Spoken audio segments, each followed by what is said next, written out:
Well, if Napoleon had won, everybody realized that their government was not going to be able to honor its financial obligations, and so they started selling theirs. And at the very depth of that despair, he quietly and surreptitiously had some of his friends start buying up those worthless securities. And so almost overnight, he increased his wealth by 21-fold. Now, it was time to disappear for a little while. He wasn't really popular because he had put out a false rumor that Napoleon had won. And when people found out that Napoleon hadn't won and they'd sold their government securities based on a lie, they were a little bit disappointed. But Baron Rothschild was in a position now where he could force a reformation of the Bank of England and cause his people to be put in positions of power and authority. And so, as a consequence, it turned out well for him. It turned out way too well for him. So it was after this Napoleonic Wars that they had this big meeting in Vienna. The Rothschilds had his dignitaries assemble others from around the world, and they said, it is the scourge of war that plagues us. And if we're ever to get rid of this scourge of war, we're going to have some kind of Congress where nations can come together and we can live through this modern age. One of the attendees was the Tsar of Russia. And he remembered the documentation that he had gotten from the Elector of Bavaria, and he had studied it. And he knew about this program by the Illuminati to take over the whole world. And he got up in the middle of that meeting and he denounced the whole process. He pointed out that it was Weishaupt's plan to overthrow all governments and religion and take over the world on behalf of his organization. And he was the man personally who shot down the Congress in Vienna. And Rothschild hated him for it. And he swore that he or his heirs one day would destroy the entire Romanov family. And we saw that happen. Well, it was before our times. We didn't personally get to see it happen, but we sure have a recording of it in our history books. That in November 8th of 1917, I believe it was, that they went in and took over, killed the entire Romanov family, the Tsar and all his children. There's some speculation that one daughter, Anastasia, got away, and another son is alleged to have gone off over to Poland and become a military officer under an assumed name. There's lots we don't know about what went on. Lots we probably never will know about what went on. Because everything has been based on deceit and lies, and we find ourselves boxed into corners based on these untruths.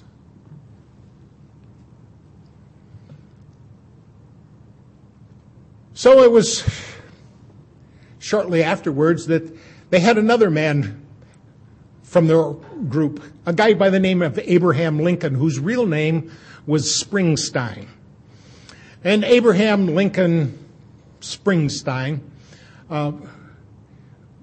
went about fomenting the Civil War here. I'd like to call it the War of Northern Aggression because we've been lied to about that so much. We were told that was a war over slavery, but it wasn't. It was a war over states' rights. Two of the southern states, Virginia and North Carolina, had long ago outlawed slavery. And yet, It was used to rally northern forces. That's the kind of thing I'd be willing to take part in. I would like to stop slavery wherever it could be found. And I'm sure it appealed to a lot of people to put an end to that despicable act of holding another human being like you would an animal and making them work for whatever you feel like giving them. Now, Abraham Lincoln had right in his cabinet a guy by the name of August Belmont. And August Belmont wasn't his real name. His real name was Schoenberg. He was a Rothschild agent. And down in the other camp, they had a Rothschild relative, a guy by the name of Judah Benjamin, who was the head of the secret police down there. And after that, Abraham Lincoln resented his involvement with these people. And he made a speech in which he said, I feel at this time more fear for my nation than any other time, even during the war. An era of corporations has been enthroned and corruption will grow in high places. And we will end up with the wealth of many aggregated in the hands of the few.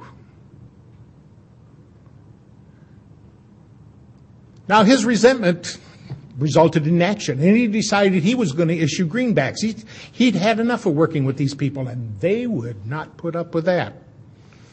So they sent in one of their own, a guy by the name of John Wilkes Booth, a bad actor, who dispatched Abraham Lincoln and it was done in conjunction with the Jesuits. See, there are so many of these Illuminati organizations out there. The one we just described by Adam Weishaupt was called the Bavarian Illuminati.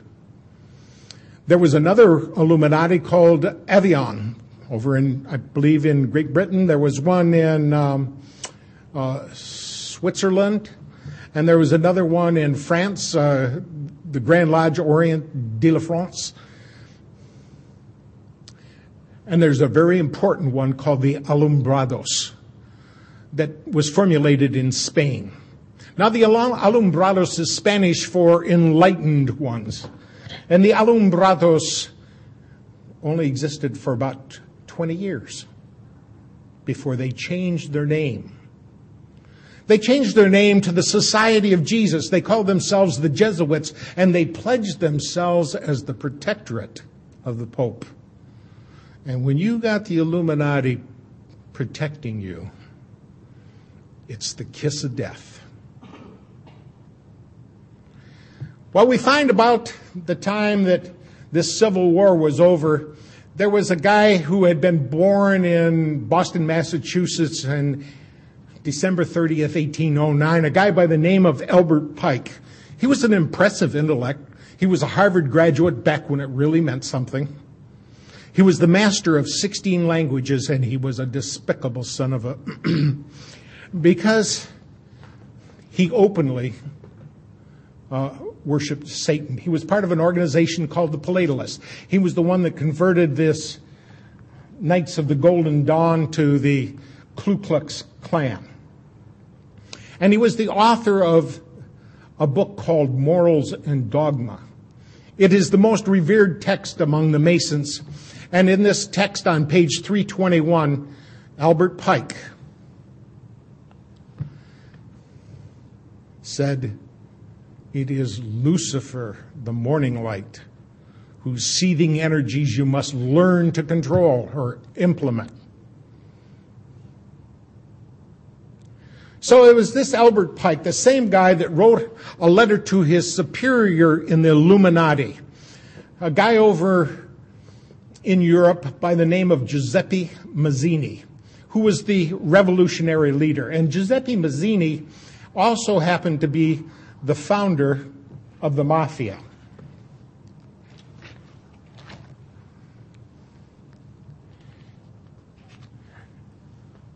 This letter that he wrote to Giuseppe Mazzini on August 15 of 1871 outlined 3 world wars. And the first of those world wars was to be fomented between the differences between the German nationalists and the Brits and end up